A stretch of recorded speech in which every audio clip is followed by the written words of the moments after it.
family, I'm Todd for G66. I hope you're all doing fantastic and welcome to another Tuesday tone tip. In today's video, I want to show you how to set up perform screens on the FM3. These were added in the latest beta firmware release, which you can get from the Fractal Audio forum, and they will be in the full release as well. I want to give you an example of how I would set up and use these in an existing preset.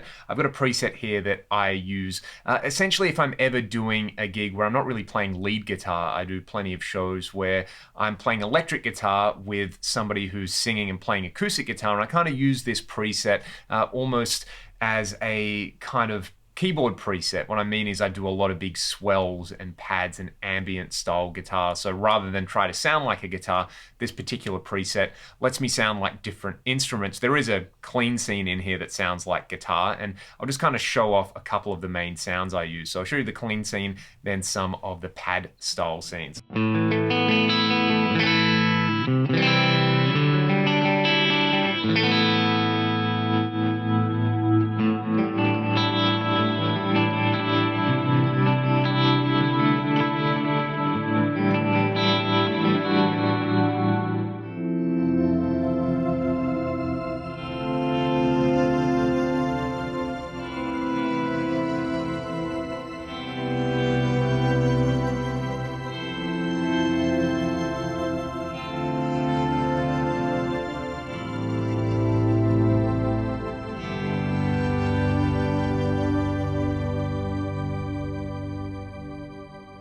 Wonderful stuff. In that example, I'm making use of the Plex Delay, Plex Shift mode to get that shimmery octave pad style sound. I'm also using a delay block set on the stereo BBD to just add some more ambience, and I am using the South Church reverb, which sounds absolutely stunning. Now, one thing with this particular preset, because there are so many of those time-based effects happening, I want to have ease of access to adjust the mix and the decay times of those time-based effects. So what we can do in FM3 Edit is we can go to this Perform tab here. What I'm going to do on the FM3 is page across. So this gives me the per preset perform page. There is a global perform page, which by default gives you your amp controls. You can set this to whatever you like, but I'm going to do everything on this per preset perform page, which in the editor is right over here. So I was talking about mix and decay. I've got a reverb block, so I'm going to get this mix control here and drag it over to the left, and you can see it gets added to the perform page on the physical FM3. I can then use this A encoder to increase or decrease the reverb mix. Pretty handy. I'll do the same thing with the time parameter as well. I could now use the B encoder to tweak this one. Let's go to this Plex Shift block over here. This one's connected in parallel, so rather than use the mix control, I'm going to use the input gain control. So I want to highlight this and drag it over. The C encoder is now set up for my Plex Shift input gain. I'm also going to set the decay time over to the D encoder right here. Finally, there is my delay as well. I pretty much like where my delay time is set because it's tied to the tap tempo. But again, let's put the input gain over here onto the perform page. So now I've got a row of controls where if, say I wanted far less of those pad style sounds, I could bring the reverb mix down, I could bring the Plex delay input gain down, and I could also bring the delay time down. Let's check that out.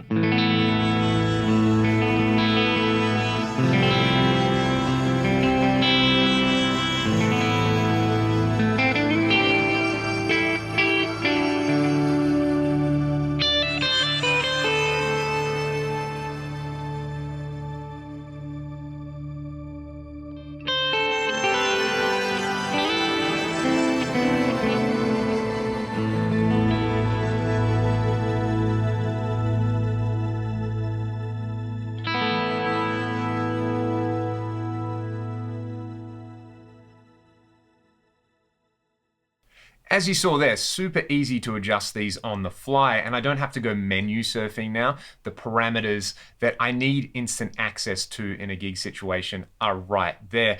Because there's two rows of parameters, I could navigate down here, which actually isn't going to work at the moment because I don't have anything assigned there. So let's assign some stuff there. The tremolo rate seems like a fairly important parameter that I would like to control. So I'm going to put that there. Now I can navigate down and my A encoder is going to control the tremolo rate. The tremolo depth is probably a good one to put on this preset as well. What else do I have in here? If I'm using this with a different guitar, I probably want to tweak the threshold and level on my compressor as well. So let's go ahead and assign those to the perform page. And I've got space for one more right here. Again, because I might be using this patch with different guitars, I'm going to go to the amp block and I'm going to assign the input trim control here. And this is going to apply if I change different amps as well. For example, if I navigate back here and I go to my crunch sound, let's go back to the perform page, this input trim is now going to control the amount of basically input gain on a different amp. You can see I've got the Atomica High in channel B. So let's just have a listen to how this sounds. I might adjust this.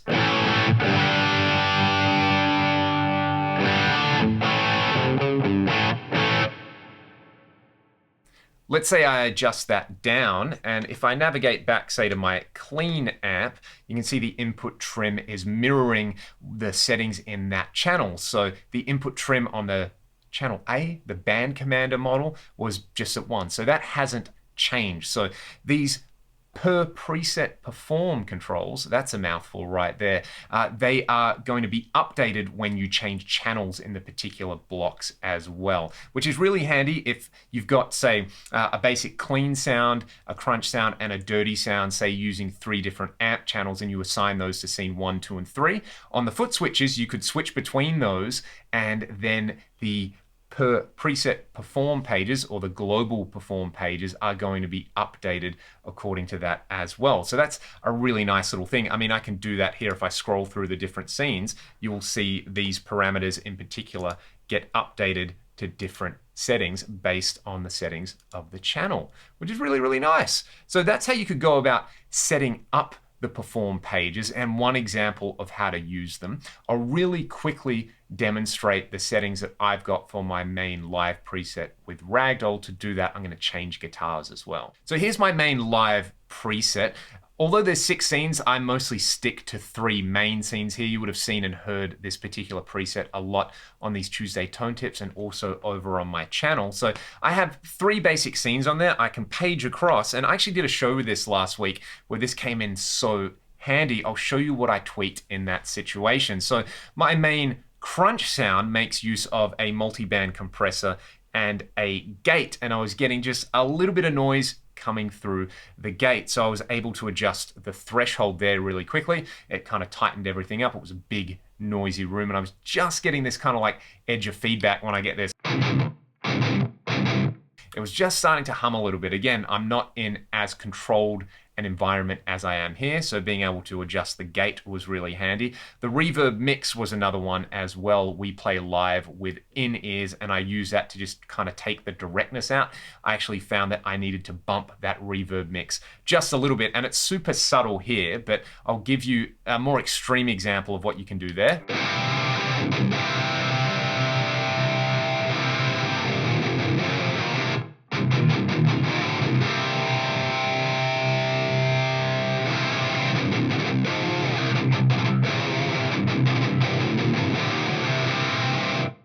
So it's basically just acting as a room simulation there. And again, that changes from venue to venue. If it's a really loud stage, I need less of that. If it's a really quiet stage, I need more of that. I've got my lead delay level set over here as well as my lead boost level. So I think normally I have this set to about 3 dB if I move over to my lead scene. And that wasn't quite enough, again, in the room we were playing in. So I think I bumped that to about 4 dB, which I would have done like this while I was sound checking.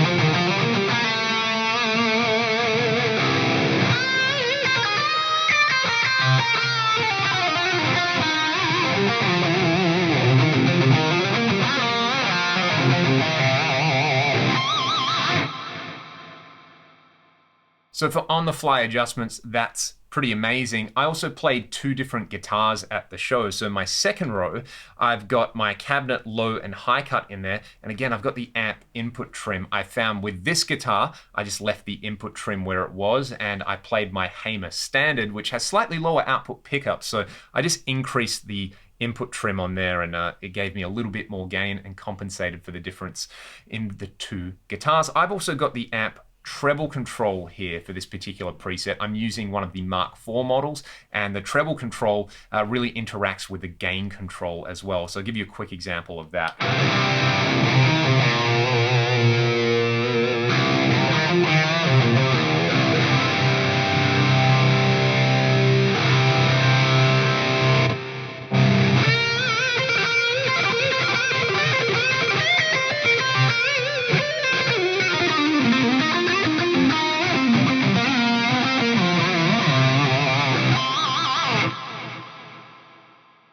So that's absolutely luxurious live. For me, when I'm playing live, I'm generally going to use a little bit more gain, a little bit more delay. I want it to be as easy as possible to play. If I was recording, having instant access to these parameters would really let me dial in the gain structure that I want in a couple of seconds. And again, without having to use the editor. Even though the editor is so easy to use and so convenient, sometimes you're just not in a situation where you have access to that. So the perform pages really hit the nail on the head there. This is such an amazing feature with the FM3, and it makes it an absolute beast for live performance. Not only does it sound great, but now the workflow is so straightforward with these perform pages. If you've got any other questions, please let me know in the comments. Until next time, stay excellent, be good to one another, and I'll see you then.